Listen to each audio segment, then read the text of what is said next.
In the heart of a vast green land, nestled beside a winding river, and beneath the watchful eyes of ancient baobab trees, lay the village of Umoja.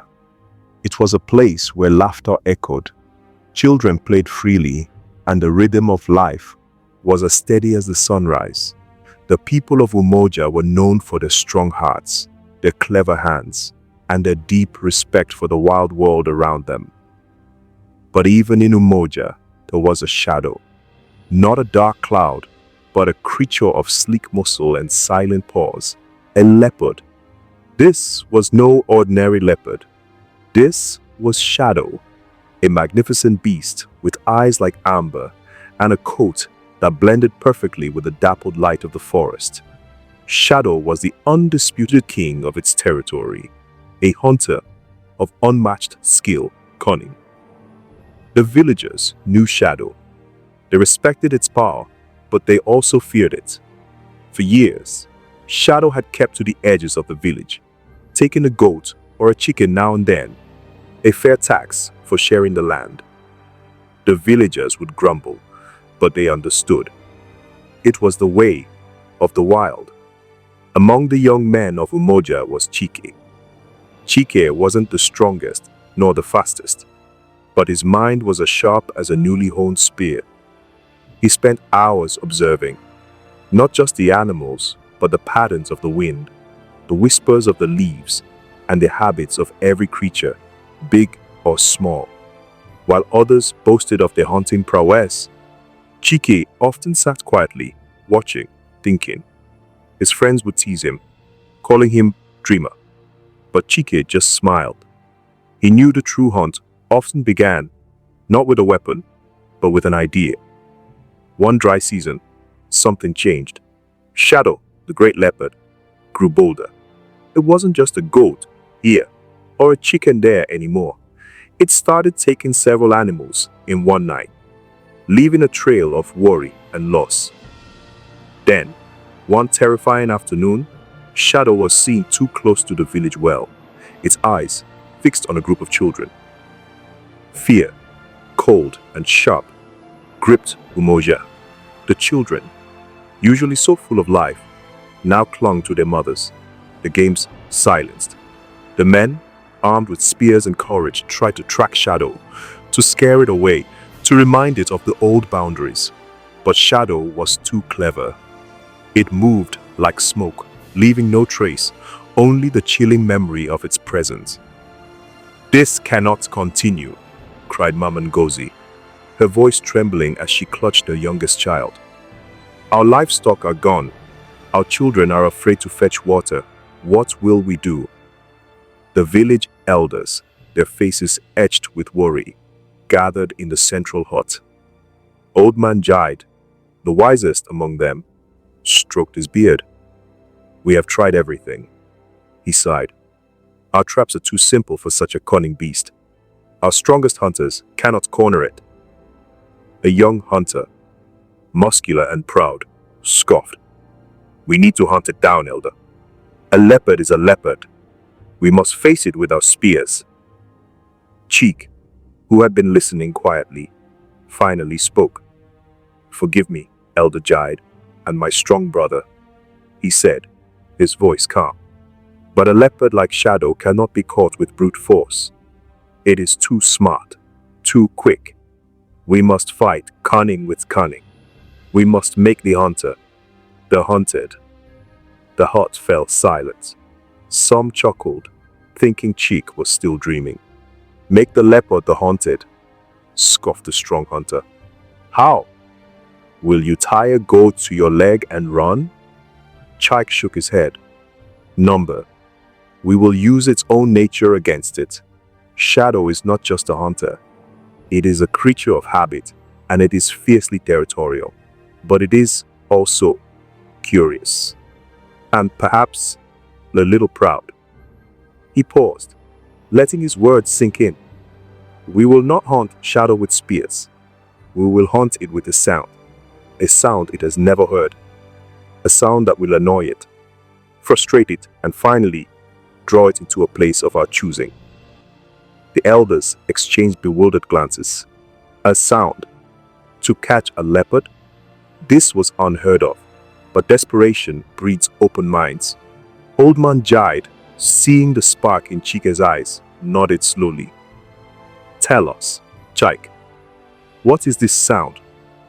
Chike explained his plan. Over the next few days, the village was abuzz with a strange new activity. Under Chike's direction, the man began to build a large, sturdy enclosure deep in the forest, far from the village, but within Shadow's known territory. It was a circular structure, built from thick, strong logs driven deep into the earth and reinforced with thorny branches. It looked like a giant empty basket, open at the top, with only one cleverly disguised entrance at ground level. A narrow passage that looked easy to enter, but would be impossible to exit once a heavy log held by a hidden rope was released. The women and children, meanwhile, were tasked with gathering dry gourds and hollow logs. Chike taught a small group of young men, those with a good sense of rhythm, how to play a specific repetitive beat on these makeshift drums. It wasn't a pleasant sound, not like the joyful rhythms of their festivals. It was a high-pitched, slightly grating, persistent thump, tap, irregular enough to be unsettling, but constant enough to be maddening. It must sound like something new, Chike instructed, something out of place, something that demands attention but gives no clear answer. There was much laughter and many clumsy attempts. One young man, Kwasi, kept hitting the gourd too hard, making a dull thud. Chike, are you sure this will work? He chuckled, wiping sweat from his brow. This just sounds like a hungry goat banging its head. Chike grinned. Exactly, Kwasi. Annoying, isn't it? Imagine being a leopard, trying to sleep, and this sound keeps bothering you. It will make Shadow curious, then irritated, then angry. It will want to find the source. The enclosure was finished, hidden by thick bushes. Inside, Chike placed a small, healthy goat, not as bait for food, but as a visual anchor for the sound. The drums were positioned around the perimeter, their sound directed towards the single entrance. The drummers, hidden in the trees, would play their irritating rhythm, then quickly move to a new position, making the sound seem to shift and dance around the enclosure. For 3 nights, the strange thump, tap, echoed through the forest. Shadow, the great leopard, was indeed curious. On the first night, it stalked the sound, its powerful body low to the ground, its senses alert. It circled, sniffing the air, listening intently, but the sound seemed to move, to vanish, only to reappear moments later from a different direction. Shadow, used to being the master of its territory, felt a flicker of annoyance. What was this new, elusive thing? On the second night, Shadow's annoyance grew. The sound was relentless, a tiny needle pricking at its pride. It followed the sound for hours, its usual hunting forgotten. It snarled, frustrated, at the empty air where the sound had just been. This was its forest, its hunting ground. Nothing should be able to mock it like this. By the third night, Shadow was furious. It hadn't eaten properly in days, its mind consumed by the maddening thump, tap. It was no longer just curious. It was obsessed. It had to find the source, to silence it, to reassert its dominance. Its usual stealth was replaced by a desperate, almost reckless pursuit. It crashed through bushes, its powerful paws tearing at the undergrowth, its amber eyes blazing with a singular purpose. Finally, it found it, a small clearing, and there, the strange log enclosure, and inside, a goat, tied and bleeding softly, seemingly the source of the irritating sound. The sound was coming from inside the enclosure, constant now, no longer shifting. Shadow saw the narrow entrance, dark and inviting. Its hunter's instinct, usually so cautious, was overridden by its burning need to end the maddening noise. It crept forward, its muscles tensed, and slipped through the opening. The moment Shadow's tail cleared the entrance, there was a soft thud. The heavy log, released by Chike's hidden rope, dropped silently into place, sealing the opening. The thump, tap, stopped. Silence. A profound, sudden silence. Shadow froze. It turned, its eyes wide, its ears twitching.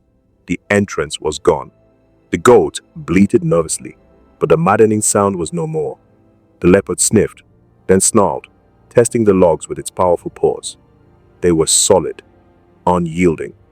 It paced, a magnificent, trapped fury. The hunter had become the hunted. Slowly, cautiously, the villagers emerged from their hiding places. They didn't carry spears, only relief and a quiet awe. Chike stepped forward, his face serious. The leopard, seeing the human faces, snarled, its teeth bared. But it was a snarl of frustration, not of immediate threat. It was trapped, and it knew it. The villagers faced a new dilemma.